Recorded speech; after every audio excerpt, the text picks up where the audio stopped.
जय माता दी। मुंडेश्वरी कृपा मातंगी महाकाली दरबार के YouTube चैनल पर आप सबका हार्दिक स्वागत है। और हम लेकर के आए एक बहुत ही विशेष वीडियो। हमारे एक सब्सक्राइबर ने हमें रिकमेंड किया है कि आप हमें इस बारे में बताएं। तो किस बारे में बताना है, किस बारे में हमने वीडियो बनाया है, आप उसको देखेंगे एक निवेदन के बाद। निवेदन यही है हमारा कि जो लोग भी चैनल पर नए आए हैं, चैनल को सब्सक्राइब करें, लाइक कमेंट शेयर करें, बेल आइकॉन को ऑल पर सेट कर दें। हमारे लाइव का और वीडियो का कोई समय निश्चित नहीं है। आप बेल आइकन को ऑल पर सेट करेंगे तो आपको नए अपडेट मिलते रहेंगे। और एक महत्वपूर्ण जानकारी, जिन लोगों को खुला गुरु धारण लेना है या आगे जाकर के मंत्र दीक्षा लेनी है, वो लोग हमारे पास संपर्क कर सकते हैं। निकट भविष्य में आपके लिए उचित व्यवस्थाएं की जा रही हैं। खुला गुरु धारण प्रारंभ है, आप आकर के बात कर सकते हैं।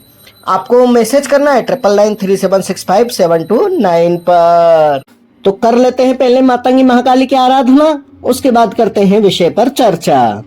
नमोस्तुते महामाये मातंगी मोडेश्वरी सर्वकष्ट हरे देवी भक्ति मुक्ति प्रदायिनी धर्मारण्ये स्थिता देवी हृदयारण्ये संस्थिता रक्ष रक्ष महादेवी मोक्षलोद्धारिणी धर्मारण्ये तीर्थस्थाने संस्थिता भवतारिणी दुष्ट कर्णात्की धाता श्यामला रूप धारिणी मोड़जनहा वंदिता मातंगी मोड़ पदे कृपा करो सिद्धि बुद्धि प्रदे देवी अष्टादश धारिणी।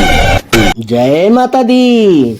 हमारे एक सब्सक्राइबर ने हमें कहा है कि वो ओडिशा में स्थित बहरामपुर की माताजी बूढ़ी ठकुराइन के बारे में कुछ जानकारी दें। यूं तो विकिपीडिया पे बहुत सारी जानकारी उपलब्ध है और कई सारे यूट्यूब पर जत्रा आदि के वीडियो उपलब्ध है, परंतु हम आपके मुख से ये कथा सुनना चाहते हैं ताकि हमें कोई विशेष जानकारी प्राप्त हो और हम भगवती से अपने आप को जोड़ पाएं। उन्होंने बताया है कि उनकी भगवती के साथ कई सारी अन्य देवियां पूजित हैं और कई सारे देवता भी पूजित हैं।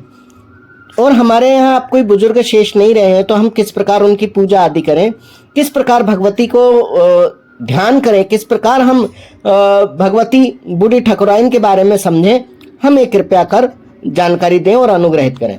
उनके इस निवेदन को हमने बहुत ही दिल से लिया, क्योंकि हमारे कुछ मित्र भी ओडिशा में हैं, तो उनसे हमने संपर्क साधा। चूंकि अब तक हम वहां गए नहीं हैं, कुछ जानकारी तो हमें थी और कुछ जानकारी विशेष जो वहां की है स्थानीय लोगों से ही हमने प्राप्त की।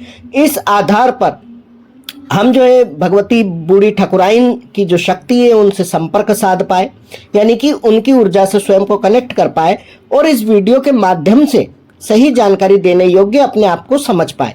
क्योंकि किसी भी शक्ति के बारे में जिसको आप नहीं जानते हो, उनके बारे में कुछ कहना, सिर्फ वीडियो बना देने के लिए कुछ भी बोल देना हम उचित नहीं समझते। जब तक हम उनकी शक्तियों से स्वयं को न जोड़ पाएं, अर्थात उनके बारे में पूर्ण रूप से जानकारी न ले पाएं और उसके बारे में कुछ भी कहें, तो वो उचित तभी होता है जब आप उनसे कनेक्ट हों, उनके बारे में आप सब कुछ जानें।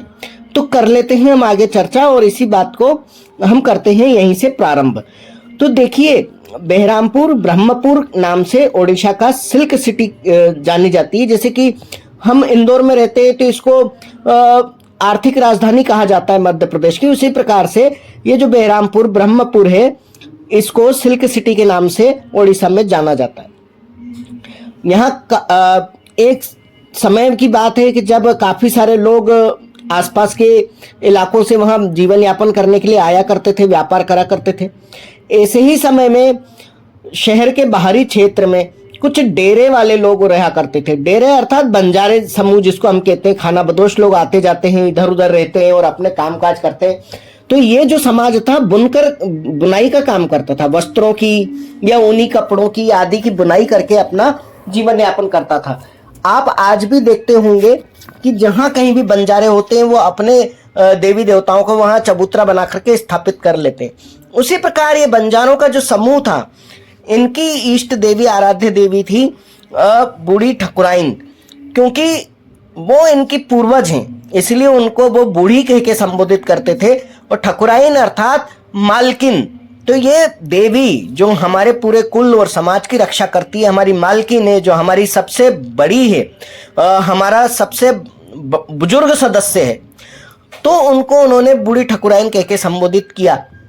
और बोलचाल में जब यह चीज प्रचलन में आई तो सभी लोगों ने बूढ़ी ठकुराइन आज भी कहते हैं और संबोधित करते हैं। तब इनकी शक्ति का जो है सिर्फ यही समुदाय जानता था, यही समुदाय इनकी पूजा सेवा करता था और इनकी जो है सेवा आराधना करके अपने आप को धन्य समझता था। एक समय की बात है कि वहां पर भयंकर बाढ़ आई, आंधी तूफान के साथ कई सारे घर उजड़ गए।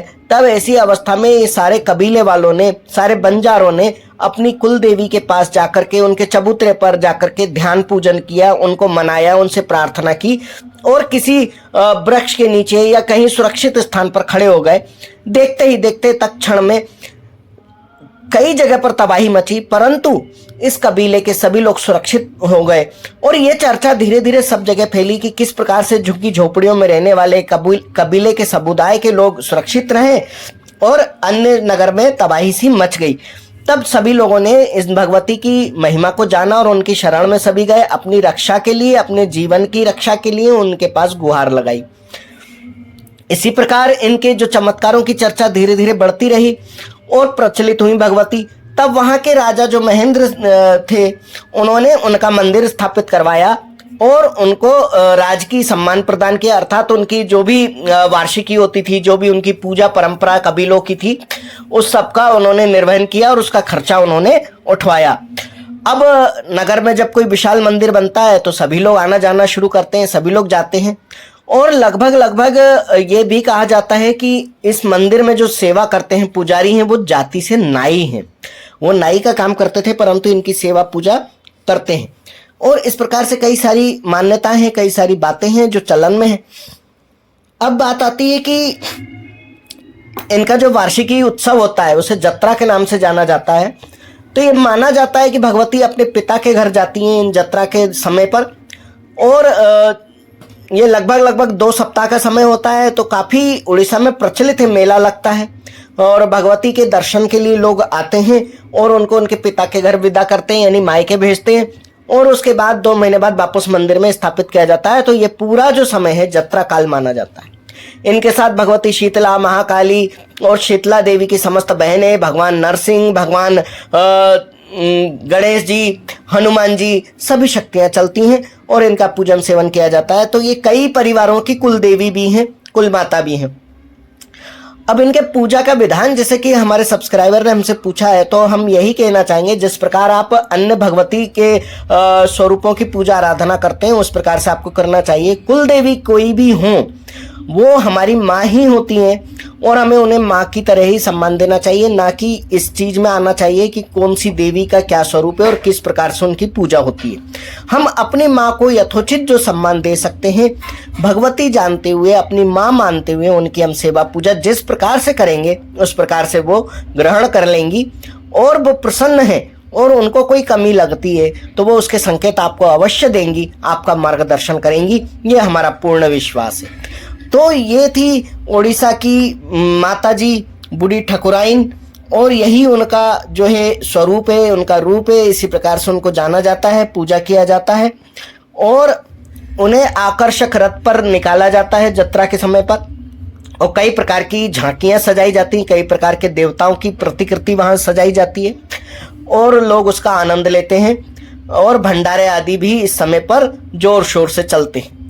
तो उम्मीद है कि आपको भगवती बूढ़ी ठकुराइन के बारे में जान करके अच्छा ही लगा होगा और आपके कोई और सुझाव हो, कोई और आपका रिकमेंडेशन हो, कोई और वीडियो हो तो उसके बारे में भी आप कह सकते हैं। जिसकी हमें जानकारी होगी हम उसके बारे में जरूर बताएंगे। और जिन लोगों को खुला गुरु धारण करना है या करवाना है किसी और का तो वो हमसे संपर्क कर सकते हैं। जय मुंडेश्वरी बोल बम, जय माता दी। ओम मणिक्यमिणामप्लाल्यन्तीं मदालसां मंजुलवाग्विलासां महेन्द्रनीलं द्योतिकोमलांगी मतं कन्या मनसा स्मरामि।